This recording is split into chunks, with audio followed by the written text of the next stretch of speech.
सो भाई देखो, पहले चैप्टर पावर शेयरिंग से स्टार्ट करते हैं। पॉलिटिकल साइंस का बहुत बढ़िया चैप्टर है एंड ये बेस है आगे आने वाले सारे चैप्टर्स का।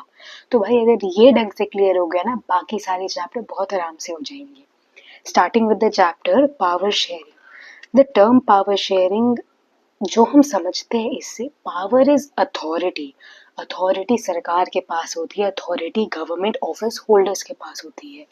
अब वो जो उनके पास पावर है, वो उसको डिस्ट्रीब्यूट कैसे कर रहे हैं, वो उसको शेयर कैसे कर रहे हैं, ये चैप्टर पूरा उसके बारे में है। इसमें हमारे पास केस स्टडीज आएंगी, इसमें हमारे पास कुछ नई चीजें आएंगी, कुछ वो चीजें होंगी जो हम 8th 9th में पढ़ते आ रहे हैं। सो बहुत बढ़िया चैप्टर होगा। स्टार्ट करते हैं। पहली केस स्टडी है हमारी बेल्जियम। तो जब हम बेल्जियम को एट लार्ज अंडरस्टैंड करते हैं तो जब भी हम किसी कंट्री को समझ रहे हैं, हम के अकॉर्डिंग देखेंगे, फिर हम उसको पॉलिटिकल अरीना के अकॉर्डिंग देखेंगे, और इसके बीच में जैसे सोसाइटी का स्ट्रक्चर है हम वो भी समझेंगे। तो यहाँ पे जैसे दोनों कंट्रीज को हरियाणा से रिलेट किया गया इंडिया के, सो दैट हम इजीली समझ पाए। तो बेल्जियम के बारे में बोलते हैं कि एक बहुत छोटा सा कंट्री है यूरोप में, जो हरियाणा से भी छोटे एरिया का है। उसके बॉर्डर्स के 3 कंट्रीज हैं। ये 3 कंट्रीज बहुत इंपॉर्टेंट है। क्यों इंपॉर्टेंट है वो भी बताती हूँ। Netherlands, France and Germany. अगर हम बेल्जियम की एथनिसिटी की बात करें तो उसमें 3 मेजर लैंग्वेजेस हैं। 2 मेजर लैंग्वेजेस है और 1% लोग जर्मन बोलते हैं। पहली मेजर लैंग्वेज है डच, दूसरी है फ्रेंच और है जर्मन स्पीकर्स। इससे हमें क्या समझ में आता है? जर्मनी की भाषा जर्मन है, फ्रांस की भाषा फ्रेंच है और नीदरलैंड्स की भाषा डच है। तो मतलब ये जो नेबरिंग कंट्रीज है बेल्जियम के, ये उनके बेल्जियम के सिटीजन्स की लैंग्वेज को भी इम्पैक्ट करता है। इसलिए यहाँ पे फ्लेमिश रीजन में डच लोग रहते हैं, फ्रेंच स्पीकर्स रहते हैं, जर्मन स्पीकर्स रहते हैं 40%, 1%, 59%। और ये सारे जितने भी वेन डायग्राम्स है वो सब मैं तुम्हें दूंगी, और उसका रीज़न बहुत सीधा सा है कि जब आप चार्ट्स बनाते हो ना अपने पेपर में, जो एग्जामिनर होता है, जो प्रेस हो जाता है, बहुत सीधी सी बात है, और तुम्हारे आंसर शीट को बहुत इंप्रेसिवली चेक करता है। तो इम्प्रेशन क्रिएट करना है, ये सारी चीज़ें डालनी, और ये सारी चीज़ें मैं तुम्हें खुद दूंगी। तो ये जो साइड में मैंने बना रखे हैं पॉइंटर वाइज, ये सारे अपने पास नोट डाउन करके रख लो। है एथनिसिटी और जो कॉम्पोजिशन है बेल्जियम के अंडर। ये थी दूसरी चीज़ जो सबसे इम्पोर्टेंट है, बेल्जियम की कैपिटल ब्रुसेल्स। अगर हम ऊपर वाला अपना ये वाला फर्स्ट वाला डायग्राम देखें, इसमें हमें प्रिडोमिनेटली दिखता है डच लोग मेजॉरिटी में है। जो लोग डच बोलते हैं वो मेजॉरिटी में है as compare to French speakers. On the contrary हमें ये पूरी ऑपोजिट चीज़ दिखती है। अक्षय कुमार वाला मीम पता है ना, ये वही वाली बात है। हमें पूरी ऑपोजिट चीज दिखती है। 80% फ्रेंच स्पीकर्स है कैपिटल सिटी में और 20% डच स्पीकर्स है। अब ये मैटर क्यों करता है? जब हम बात करते हैं कैपिटल की, कैपिटल किसी भी जगह का एडमिनिस्ट्रेटिव हब होता है। वहां दिल्ली लगा लो, दिल्ली में सारे इंपॉर्टेंट ऑफिसेज है, दिल्ली में प्रधानमंत्री रहता है, दिल्ली में प्रेसिडेंट रहती हैं, दिल्ली में सब होता है। दैट इज वाई कैपिटल इतनी इम्पोर्टेंट होती है। इसलिए कैपिटल यहाँ की भी बहुत इम्पोर्टेंट है, उसकी एथनिसिटी को समझना भी बहुत इम्पोर्टेंट है। पॉपुलेशन 1 करोड़ या उससे थोड़ी कम ज़्यादा की है, ज़्यादा पॉपुलेशन है नहीं। Now there is an interesting fact. French revolution के टाइम पे हमने पढ़ा था कि जो फ्रेंच स्पीकर्स होते थे, French as a language has ever since said to be an elite language. तो यहाँ पे भी वो चीज़ हमें दिखने को मिल रही है कि भाई फ्रेंच माइनॉरिटी में थे बट बहुत रिच थे, और उन्हें कल्चरल और एजुकेशनल राइट्स बहुत पहले मिल गए थे as compare to Dutch speakers. तो उनके दोनों कम्युनिटीज के बीच में ना टसल हो गया कि भाई एक तो माइनॉरिटी में और तो ऊपर से बहुत ज़्यादा पैसे है और राइट्स भी बहुत पहले मिल चुके हैं। तो थोड़ा टसल हुआ, बट इस टसल को ना बहुत प्यारे तरीके से बेल्जियम की गवर्नमेंट ने हैंडल किया, और वो कैसे किया वो भी हम आगे देखेंगे। इसके पैरेलल चलाते हुए श्रीलंका की केस स्टडी लेते हैं। श्रीलंका हमें पता है तमिलनाडु से थोड़े से ही दूरी पर है, हम सेम वाटर बेल्ट शेयर करते हैं, एंड यहाँ की जो पॉपुलेशन है वो हरियाणा की जितनी ही है, that is 2 crore something. And यहाँ की एथनिसिटी को मैंने ये मेंशन किया है, एथनिसिटी ऑफ श्रीलंका। दो तरीके के स्पीकर्स थे, सिन्हाला स्पीकर्स और तमिलियन स्पीकर्स।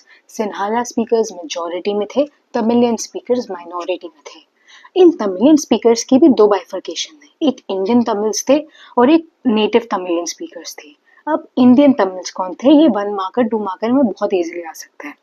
इंडियन तमिल्स वो लोग थे जो कॉलोनाइजेशन के टाइम, ब्रिटिशर्स के टाइम इंडिया से श्रीलंका गए थे फॉर लेबर वर्क, और जो भी उनको भेजा जाता था, जो ब्रिटिशर्स भेजते थे, वो जाके वहां पे सेटल हो गए and they were Indian Tamil speakers of Sri Lanka. आगे देखते हैं कि बेसिकली और बाइफिकेशन बताता है ऑन बेसिस ऑफ रिलीजन। हम देखते हैं कि क्रिश्चियंस जो थे वो सिन्हाला स्पीकर्स भी थे, वो तमिल स्पीकर्स भी हैं अभी भी श्रीलंका में। On the contrary Buddhist people जो हैं वो मेजॉरिटीली सिन्हाला स्पीकर्स हैं। On the contrary Hindus and Muslim Tamilian speakers हैं। What do we understand from this now, कि एक ग्रुप है जो बहुत बड़ा है, एक ग्रुप है जो मेजॉरिटी में है, और एक ग्रुप है जो शायद दूसरे ग्रुप को डोमिनेट कर सकता है, जो श्रीलंका में हुआ भी। अभी कैसे हुआ, let's understand this term majoritarianism. तो भैया बहुत सीधी सी बात है, जहाँ पे ISM, किसी भी चीज का सफिक्स ISM आ जाए, इज्म, आइडियोलॉजी की बात हो रही है। इधर जो रूट वर्ड है हमारे पास मेजॉरिटी, तो ये वो आइडियोलॉजी की बात करते हैं कि जिसमें एक मेजॉरिटी ग्रुप एक माइनॉरिटी ग्रुप को सप्रेस कर पाए। यहाँ पे भी वही हुआ। हमारी इंडिपेंडेंस 47 में हुई, श्रीलंका की इंडिपेंडेंस 1948 में हुई। जहाँ पे जो उनकी सरकार बनाई गई वो तो स्टार्टिंग में तो बहुत डेमोक्रेटिक थी कि हम डेमोक्रेसी एस्टैब्लिश करेंगे, सबको इक्वल राइट्स देंगे, ये सब वो सब। बट जो हेड ऑफ द स्टेट्स थे, क्योंकि सिन्हाला एक मेजॉरिटी कम्युनिटी थी, इसलिए head of the state, head of the government, वो सब सिन्हाला स्पीकर्स थे। विच क्लियरली मीन्स कि जो पॉलिसीज बनाएंगे वो ज्यादा सिन्हाला स्पीकर्स को सपोर्ट करेंगी, जो इवेंचुअली हुआ भी। एक पॉइंट ऐसा आया कि जो तमिल स्पीकर्स थे उनको एलियनेटेड फील होने लगा, उनको फील होने लगा कि उनकी तरफ डिस्क्रिमिनेशन हो रहा है, which led to a lot of chaos. इन्होंने क्या किया था, इन्होंने 1956 में एक एक्ट पास किया था।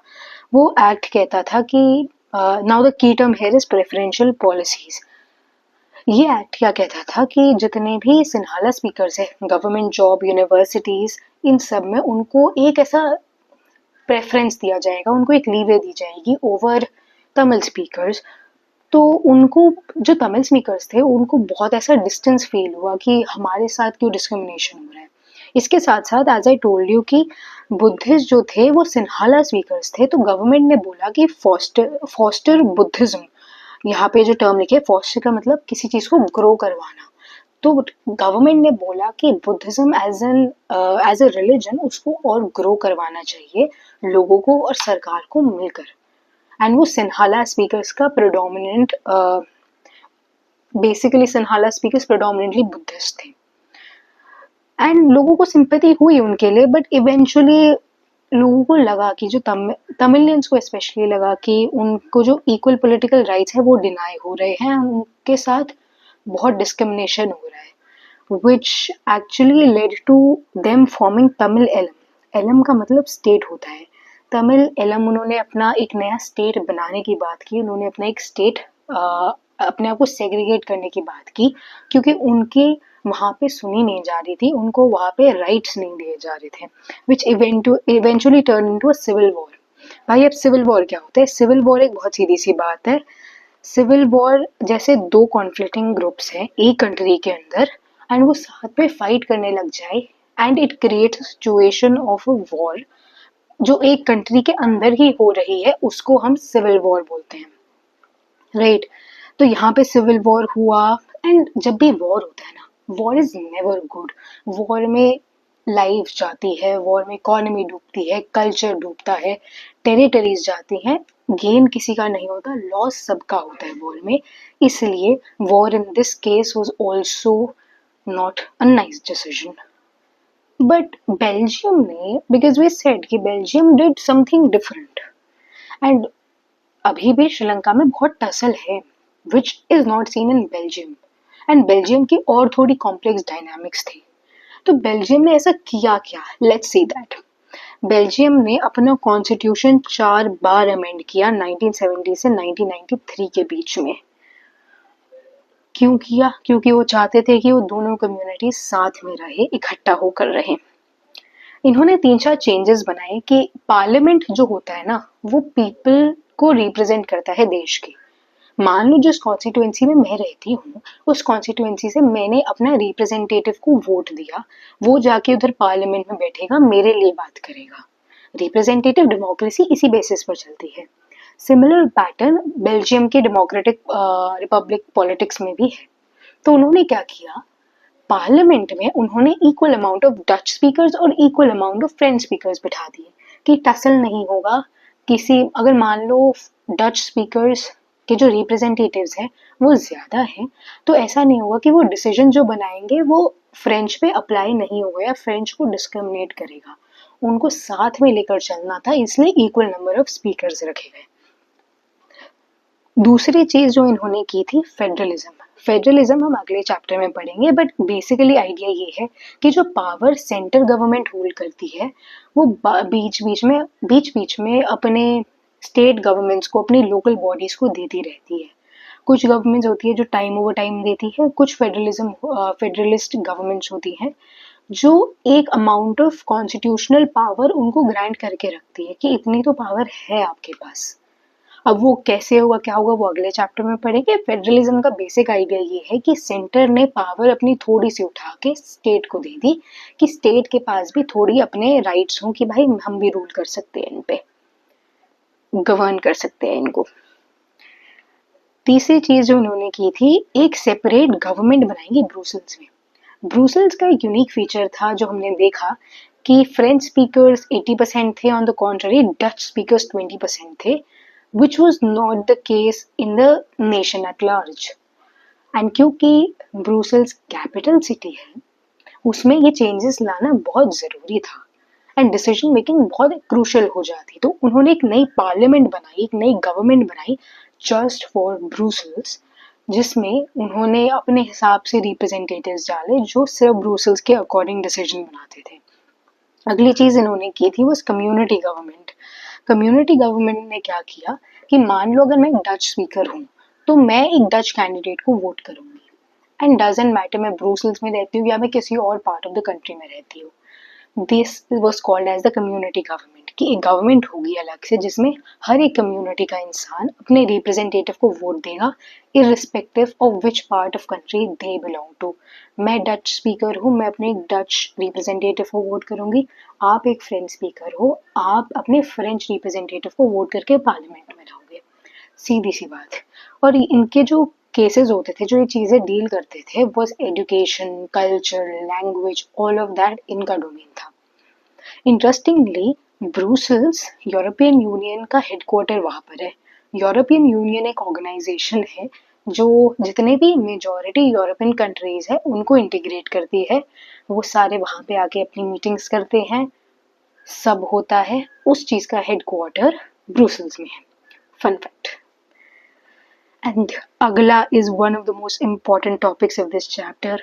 बहुत इंपॉर्टेंट है। इस power sharing desirable direct question आते हैं 5 मार्कर के इसमें से।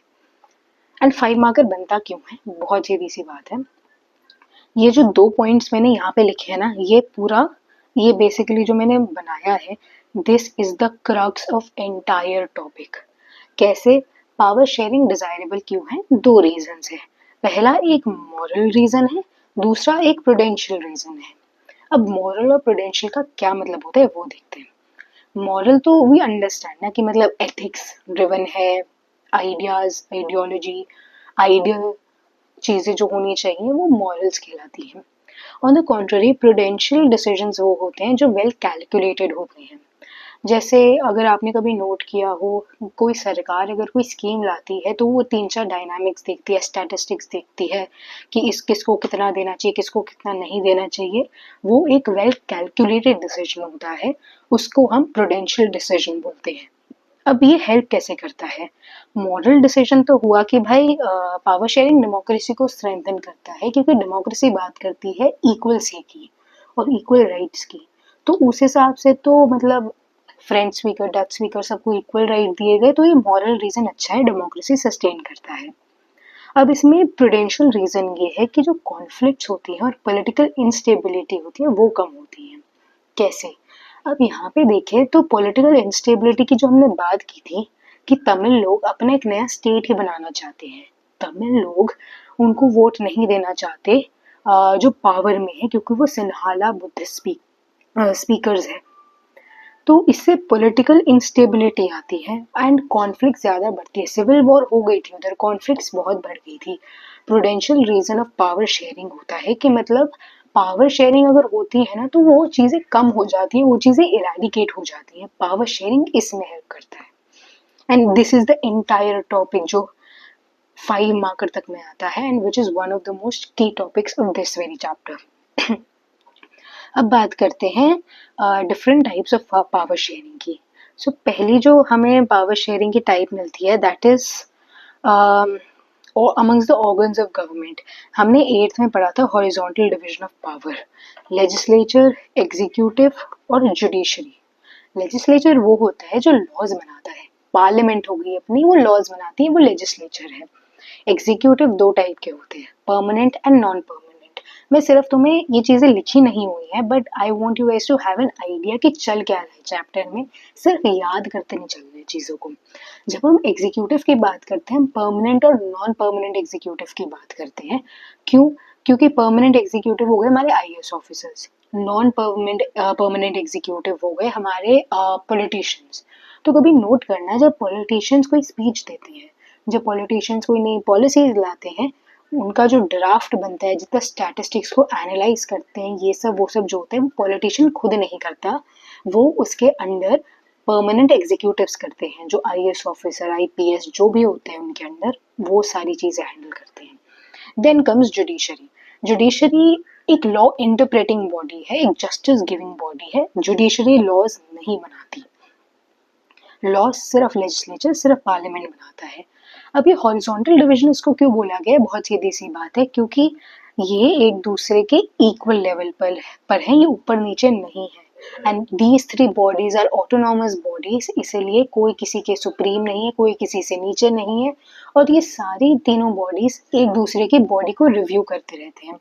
जैसे आपने बहुत बार न्यूज़ में सुना होगा कि सुप्रीम कोर्ट ने सरकार को ये बोल दिया कि ये नहीं करना चाहिए था, तुमको वो नहीं करना चाहिए था, अनकॉन्स्टिट्यूशनल है। क्यों होती हैं ये सारी चीज़ें? ये सारी चीज़ें इसलिए होती हैं क्योंकि ये एक दूसरे को मॉनिटर करते रहते हैं, इसलिए इस सिस्टम को चेक्स एंड बैलेंसेस बोला जाता है। दूसरी चीज़ जो है different levels of government.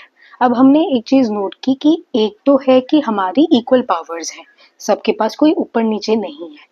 Then we have vertical division of power, जो एक टॉप टू बॉटम डिवीजन में डिवाइड होती है। This is the core idea of federalism. India को एक क्वाजी फेडरल कंट्री बोला जाता है क्योंकि हमने ये चीज़ कनाडा के कॉन्स्टिट्यूशन से अडॉप्ट की थी। क्वाजी फेडरलिज्म सीधी सी बात होती है कि सेंटर जो है, जो यूनियन है, वो और ज़्यादा पावरफुल है as compare to the states की जो सब ब्रांचेस है। जैसे हमारी यूनियन है, सेंटर है और लोकल गवर्नमेंट है, हमारी यूनियन सबसे ज़्यादा पावरफुल है। ये एक क्वाजी फेडरल गवर्नमेंट का फीचर होता है। तो इसमें देखते हैं कि हमारे पास यूनियन सबसे ज़्यादा पावरफुल है, फिर उसके कम उसमें आती है स्टेट, सबसे जो लीस्ट पावर जिसके पास है is the local government. Local government भी 2 टाइप की है, एक हमारी रूरल एरिया में पंचायती राज है और एक हमारी अर्बन सेंटर्स में म्यूनिसिपैलिटी है। जो पंचायती राज है वो 73rd कॉन्स्टिट्यूशनल अमेंडमेंट के अंडर आया है और म्यूनिसिपैलिटी है वो 74th कॉन्स्टिट्यूशनल अमेंडमेंट के अंदर आया है। अगला what we understand is social groups and linguistic divisions. Basically ये बात करता है रिजर्व्ड कॉन्स्टिट्यूंसीज की। क्या होता है जब इलेक्शन होते हैं, इलेक्शन कमीशन ऑफ इंडिया जो एक कॉन्स्टिट्यूशनल ऑटोनॉमस बॉडी है, संवैधानिक बॉडी है, जो पॉलिटिकल पार्टी से जुड़ी हुई नहीं होती, इलेक्शन कमीशन ऑफ इंडिया सारी कॉन्स्टिट्यूंसीज और पूरे इलेक्शन के प्रोसेस को हैंडल करती है। सिमिलरली जब वो हैंडल करती है तो वो एक सब कमीशन बनाती है, उस कमीशन को नाम दिया गया है डीलिमिटेशन कमीशन। डीलिमिटेशन कमीशन का बहुत सीधा सा काम होता है कि वो कुछ कॉन्स्टिट्यूंसीज चूज करेंगी, उसको रिजर्व्ड कॉन्स्टिट्यूंसीज बनाएंगी। क्यों बनाएंगे? क्योंकि वहाँ पे जो कैंडिडेट्स खड़े होंगे और जो वोट करके आएंगे वो इंडिया के रिजर्व्ड कॉन्स्टिट्यूंसीज में से होंगे।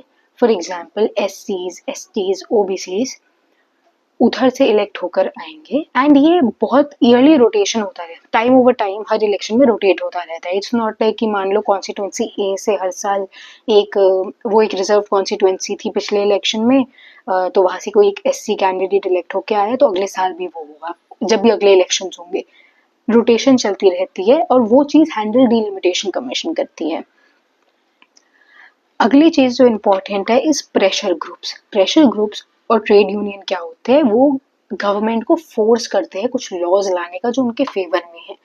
गवर्नमेंट को अपने आप एट टाइम्स नहीं समझ में आता कि किसकी क्या नीड है। जब तक हम अपनी आवाज नहीं उठाएंगे उन्हें नहीं पता लगेगा that this XYZ thing is bothering the people उनके रिप्रेजेंटेशन के लिए प्रेशर ग्रुप्स आते हैं, ट्रेड यूनियंस आते हैं कि जो भी रिफॉर्म आया है वो गलत है, वो उनको इस तरीके से उस तरीके से हैम्पर कर रहा है, तो वो गवर्नमेंट को प्रेशर करते हैं चेंजेस लाने के लिए, इसलिए उन्हें प्रेशर ग्रुप बोला जाता है। अब ये सारी चीजें एक कंसाइज तरीके से यहाँ पे मैंने चारों पॉइंट्स लिख दिए हैं, चारों पांचों पॉइंट्स लिख दिए हैं।